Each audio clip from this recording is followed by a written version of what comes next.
Thanks, Ken, and thanks, Ken, for the most pro-capitalist growth contribution that we've had from the platform. Andrew and Paul, I need some kind of guidance on time, because I think we're finishing at 5:40. I mean, maybe just one or two reflections from the floor. My name is Professor Jankovic from Birmingham City University, and my question is to Jeremy. Considering that a large proportion of fossil fuels are soon going to become unexploitable and stay in the ground, now I'm just wondering what you make of the intention to do shale gas extraction through fracking and effectively extract new type of fossil fuel which will take 20 years to become exploitable. Nicholas Falk-Urbed, following up what Ken said, don't we need a state investment bank, as they have in Germany with KfW, or as they have in France with Caisse de dépôt, or as they have in Holland with BNG? And wouldn't it be a good idea if local authorities took the initiative, as they did in Holland, in setting up such a state investment bank to mobilize private wealth and savings, and particularly pension funds, into building houses and not just buying what already exists? Where I proposed a municipal investment corporation as the mechanism for doing that in a Smith Institute pamphlet which came out a few weeks ago. Nicky Gavron, Chair of the Assembly Planning Committee. It's mainly, I think, for Jeremy, but other people might want to chip in. I do think, as we think about going into the future, all cities, and particularly London, have a big question around how far our systems should be centralised or decentralised or distributed. And that could go across the utilities and across a number of things, but Jeremy might want to mention on energy.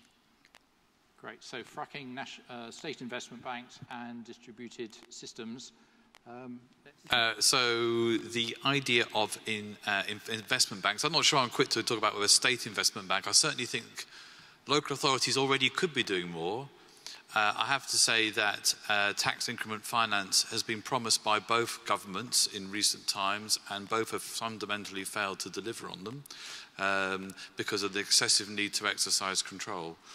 So we have an opportunity to do more by making very few changes, and it does actually require the ability of people to borrow against future income flows, and that's where we can do an awful lot more. And from Nicky's point of view, the only thing that seems to me that slightly worries me about your question, Nicky, is that whilst I'm quite interested in the idea of, you know, direct wires in, and therefore self-generation that maintains your own energy supply, if you don't have some form of national grid and if you don't manage it, you accidentally strip yourself into a situation where you end up with excess energy, more than we need to have. And one of the advantages of a smart meter grid is actually we can manage down how much excess energy we need, because you can much more finely manage energy distribution. So you do need to see it as a national problem, albeit the ability to direct wire in, it seems to be a part and parcel of that. Let me take the fracking question and leave the other questions for the other two speakers. I mean, your point was, you had 2 points, really. The first one was there was so much fossil fuel, there is so much fossil fuel, there's so relatively little clean energy. We're coming from such a small base, you know, how does that work? And the answer is, it's going to be a transition, but what we have to do is decelerate fossil fuels on an emergency footing and accelerate clean energy also on an emergency footing. And to tee up the answer to fracking, the problem we face is that there is an incumbency that is digging in, if you'll pardon the pun, and they're defending the status quo. A large part of the incumbency anyway, not all, but a large part of it, they're defending the status quo quite viciously. And this is no surprise to the neuroscientists who, based on their recent dramatic discoveries, you know, are finding this is what we're prone to individually and collectively. They call it, technically, the incumbency effect. And if we have something that, you know, ain't that good, we will tend to value it over what we might have that is rationally better. And, you know, they call us predictably irrational in this regard. So you have a new embryonic set of industries that is struggling against an incumbency that is increasingly playing very dirty. You won't hear the gas people talking any longer about gas as a bridge to the low-carbon future. You remember you all used to hear that mantra? That was when they believed there never could be a low-carbon future. What you hear at the moment is the gas industry talking about unconventional gas as the bridge to a gas-based future where they can even deal with climate change. I'm not exaggerating. If you're not following this, just look at what the CEOs of the big gas companies are saying, particularly GDF Suez, who are sort of the ringleaders in all this. So we come to fracking. The other thing the neuroscientists tell us is that when these threatened belief systems come towards the end of their lives, we are so predictably irrational that we will begin to invent collectively belief systems that are really, really flawed. And this is what people like me believe about shale.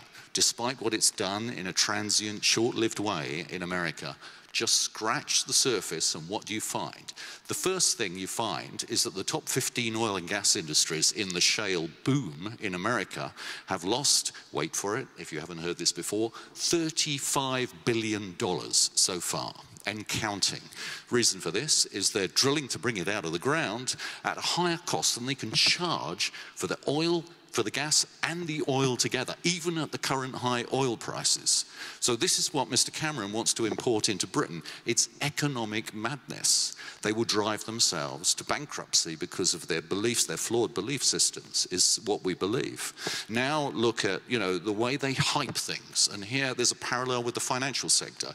Remember how the investment bankers used to hype mortgage-backed securities, tell us we were all scaremongering if we question what they said? It's exactly the same thing that's happening here. You get all these reports saying there are massive amounts of shale gas, and then a few months later, we've just seen it in America in the case of the Monterey Shale, where the reserve estimate was revised down by the federal government by a somewhat inconvenient 96% just a couple of weeks ago. Again, if you're not following this drama, please do. This boom is going to turn to bust. That's what Mr. Cameron and Mr. Osborne want to import into this country. Now, fortunately, not everyone, even in their own party, is prepared to put up with this nonsense. So it's not going to happen. I predict there won't be a single producing fracked well in Britain. The question is how much damage this flawed, dysfunctional, even sick belief system can do to the technologies that really can build us a future, as the Germans and the Chinese are busy showing.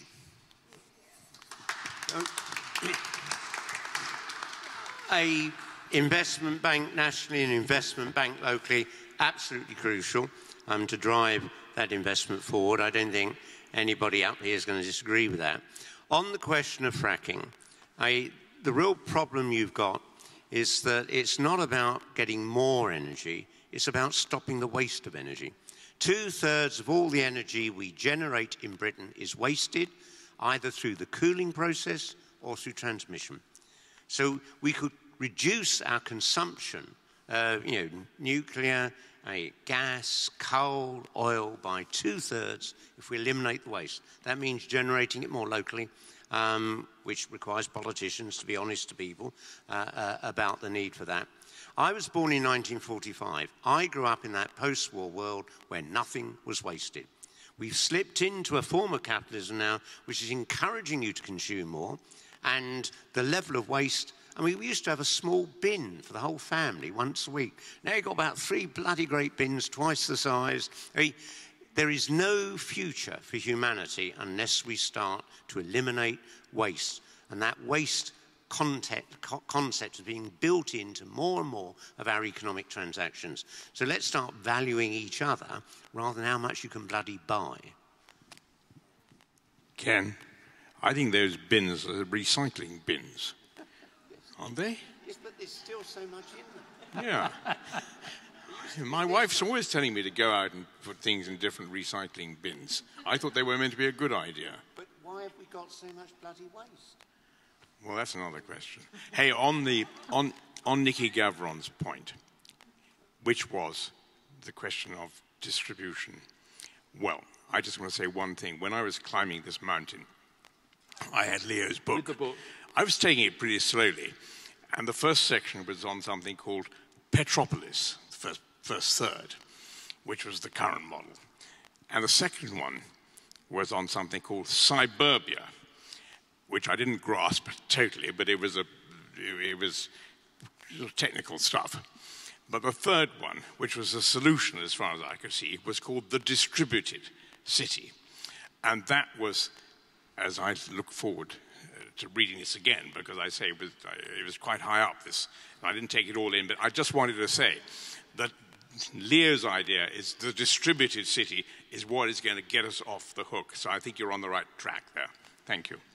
So football scores, I feel I ought to kind of provide that public service. Portugal 1, Ghana 0, and Germany and USA are both through with a draw. Whilst we are talking neuroscience, and this gets me to the 15-3 answer, our beer sponsors for the evening produce a bottle of beer at a ratio of 3 pints to 1, where most brewers produce it at 15 to 1 water to beer. And if you think through the cumulative impact of that, to Ken's point, and you visit Southwold and you see the way in which they've built the brewery and the storage in the ground, so it's cooler, so there's less heating going on, it is actually a representation of much that we've been talking about today. Doing it. To thank our outstanding closing panel, David, Richard, Stanley, Jeremy and Ken. To thank the speakers through the day, all the supporters of BASE, all the exhibitors and all the sponsors, especially Carillion, without whose support today could not have happened. So it's a great honour to be here at this event, in this magnificent venue, on behalf of Fiona and City of London as well, Andrew and Paul and the BASE team, everybody from the panel, better stop soon. Thank you very much. Good night. Travel well.